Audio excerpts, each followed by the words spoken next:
Suicide bombing nga ba ang nangyari sa Jolo Cathedral? Mismong si Pangulong Duterte na nga ang nagsabing mag-asawa raw ang suicide bomber na nasa likod ng mga pagsabog. Taliwas yan sa unang pahayag ng militar na isinantabi ang anggulong suicide bombing.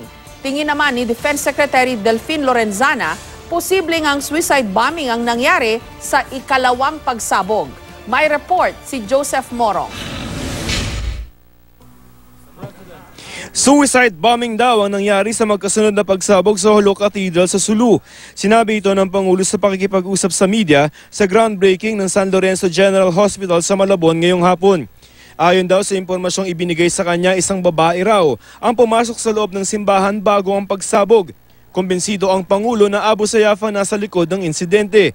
Meron din daw ibinigay na intel information ang Indonesia tungkol sa mga posibleng pag-atake. We were already warned not only by Indonesia, by the rest of the... Kaya may nag-umiikot na military doon. Kasi babae.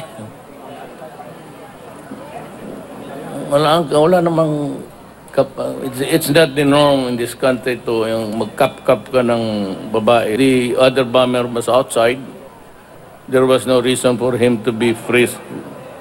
Either he was just passing by before blowing himself up. Ang problema yan kasi yung babae was wearing a cross pa.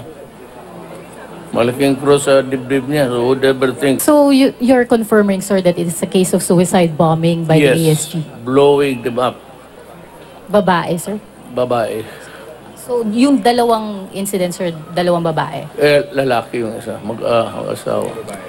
Pero ang AFP na unang isinantabi ang anggulong suicide bombing ang paraan ng pagpapasabog sa Mount Carmel Cathedral. Base raw kasi sa salaysay ng mga saksi, nakita nila ang pag-iwan ng bag ng isang babae bago nangyari ang pagsabog. May dalawa sa mga wounded na nagsabi na may babae na nag-iwan ng bag on the fifth pew ng church coming from the entrance.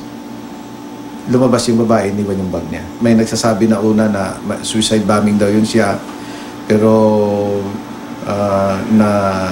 ma-dispel natin yung fact na yon. Kinumpirma rin ni Tutayato na locally sourced sa mga kemikal na ginamit sa parehong pagsabog. Ayon naman kay Defense Secretary Delfin Lorenzana, posibleng suicide bombing ang ikalawang pagsabog sa entrance ng cathedral. Indikasyon nito ang mga naiwang bahagi ng katawan na hindi pa rin nakikilala. Sa groundbreaking ng San Lorenzo General Hospital, nakiusap naman si Pangulong Duterte sa mga magulang, pabakunahan nyo ang inyong mga anak. Yung digbaksya lang, kung ayaw ninyo, okay lang. But lahat ng anak ninyo, hindi naman tayo nagkulang sa bakuna, because it is good and it is for the health of the person.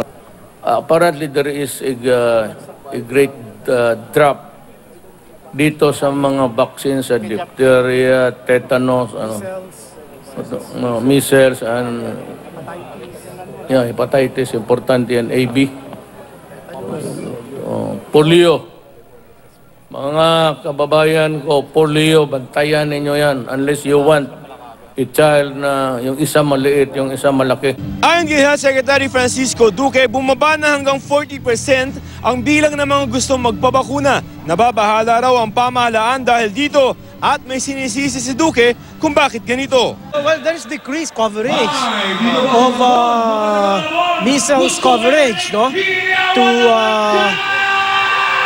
40%. Period 2018.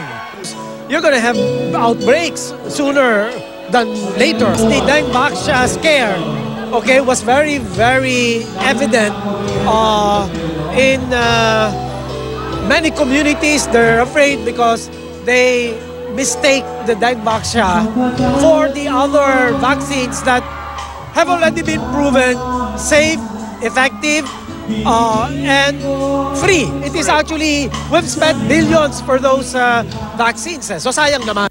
Joseph Morong, GMA News.